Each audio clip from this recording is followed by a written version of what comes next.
Hello friends, closing review में आप सभी का स्वागत है। मैं तहे दिल से मेरे भगवान शिवा का शुक्रिया अदा करना चाहता हूँ कि आज भी सरप्राइजिंगली मैं 100% करेक्ट था। मैंने जो जो प्रेडिक्शन मॉर्निंग में किए, जो जैसे जैसे बोला एग्जैक्टली आज भी वैसा ही हुआ। सबसे पहले हम निफ्टी की बात करते हैं। मैंने आपको ये बोला था मॉर्निंग रिव्यू इन डिटेल में, आप उठा के देख लीजिए, या मैं आपको डिस्क्रिप्शन में आज मॉर्निंग रिव्यू इन डिटेल वाला लिंक डाल देता हूँ। मैंने बहुत क्लियरली बोला था कि आज निफ्टी 26250 के ऊपर क्लोज नहीं करेगा। निफ्टी का जो लास्ट क्लोजिंग टिक है वो 26178 है। एवरेज थोड़ा सा इधर उधर हो सकता है, तो निफ्टी ने 26 या 250 के ऊपर क्लोज नहीं किया। मेरी पहली बात ठीक हो गई। दूसरी बात मैंने ये बोली थी कि 26,250 के बाद में निफ्टी नीचे गिरेगा। 26,250 के बाद में वो 26,200 तक गिरा, वापस उसने 26,278 का हाई बनाया। लेकिन उसने, मैंने आपको ये भी बोला था कि आज निफ्टी एक बार नीचे का लेवल 26145 टच करेगा। मैंने ये क्लियरली बोला है, और निफ्टी ने आज 26151 का लेवल टच किया, करीब करीब 5 पॉइंट ऊपर। तो मेरा वो भी टारगेट हिट होता है। 26145 से 26250 की मैंने आपको रेंज बोली, और उसी रेंज में आज निफ्टी रहा है। मैंने ये भी बोला है कि एक बार निफ्टी 26,490 टच करना चाहिए। वो अभी होना बाकी है, लेकिन वो होना चाहिए जल्दी।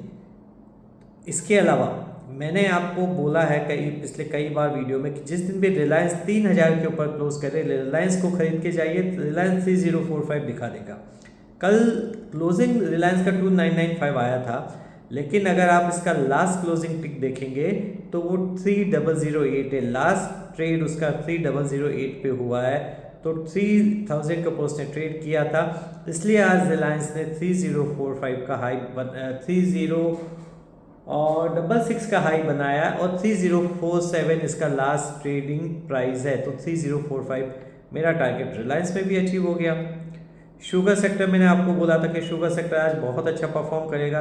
देखिए, इसमें मेरा कोई अपना कैलिबर नहीं है, इस चीज़ के अंदर मेरा कोई एक्सपर्ट ही नहीं है इस चीज़ पर्टिकुलर। आज जो शुगर सेक्टर मैंने बोला है, आपको सबको पता है, न्यूज़ थी पॉजिटिव, इसलिए शुगर सेक्टर चला गया।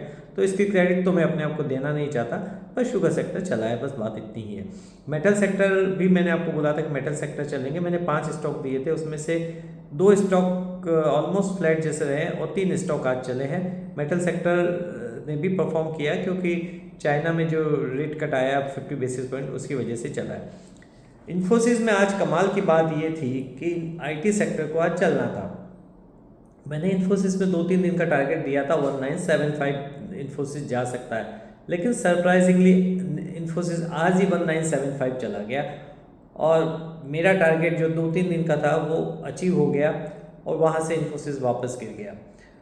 अच्छा ये होता है कि इन्फोसिस आज 1975 टच नहीं करता, और मेरा टारगेट जो 2-3 दिन का था वो वैसे ही हिट होता तो बेटर था। हुआ ये कि 1975 हिट होने के बाद में इन्फोसिस को गिरना था, वो नीचे गिर गया। 1945 पे भी वो नहीं टिका, 1945 पे उसे टिकना चाहिए था। लॉजिकली ये चीज़ मुझे समझ आज नहीं आई कि 1945 के ऊपर वो क्यों नहीं क्लोज हुआ। ये मेरी प्रेडिक्शन के साथ में मैच नहीं खा रही है। 1975 मेरा टारगेट हिट हो जाता, मैं कहने के लिए बोल सकता हूँ कि 1975 हिट हो गया, मेरा बात खत्म, मैंने जो बोला वो हो गया। पर मैं अपनी उस रेस्पॉन्सिबिलिटी से पीछे नहीं हटना चाहता। इन्फोसिस को आज 1945 के ऊपर क्लोज होना चाहिए था। 1945 के ऊपर क्लोज नहीं होना मेरे लिए एक चिंता का विषय है इन्फोसिस में। तो देखते हैं, 1890 के नीचे क्लोज तो नहीं जाएगा, 1890 इसको ये बॉटम बनाएगा, लेकिन इसको क्या ज़रूरत थी? मुझे तो इसकी आज चाल ही बहुत ही स्टूपिड चाल लगी। ये होना ही नहीं चाहिए था, जो हुआ ठीक है, जो भी हुआ। स्टॉक मार्केट है, इसको हमें रेस्पेक्ट करना चाहिए, और stock market the data is god, data ही भगवान है, भगवान से हम नहीं लड़ाई कर सकते। तो जो है हमको एक्सेप्ट करना पड़ेगा। इंडिगो मैंने आपको BTST कॉल में दिया है, सेंचुरी टेक्सटाइल मैंने BTST कॉल में दिया, हाल भी मैंने BTST कॉल में दिया। मेरे को लगता है मंडे को आपको ये डिसेंट प्रॉफिट बना के देंगे।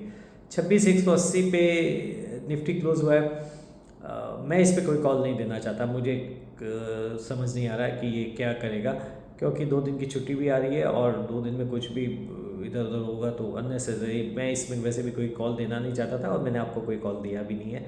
तो अगर खुलेगा तो 26,245 पे खुलेगा, और नीचे खुलेगा तो 26,090 पे खुलेगा। बॉटम इसका 26090 है खुलने का, और ऊपर है 26245, तो इसके बीच में मंडे को निफ्टी खुलना चाहिए। तो आज इतना ही था। बस मैं अपने सभी सब्सक्राइबर्स को धन्यवाद देना चाहता हूँ मेरे साथ बने रहने के लिए। बाकी जो है मंडे को देखते हैं, और तो कुछ इसके अलावा खास दिखाई नहीं दे रहा है। एल्केम लेबोरेटरी पे नज़र रखिए, 7,000 रुपये क्रॉस करेगा, भरोसा कीजिए। आज पूरा फार्मा सेक्टर चला। और एक चीज़ मैं आपको बता देता हूँ, मैंने पहले भी एक वीडियो में बोला है, आने वाला 1 साल फार्मा का होगा। फार्मा शेयर्स सबसे ज़्यादा रैली करेंगे, विश्वास कीजिए मेरा।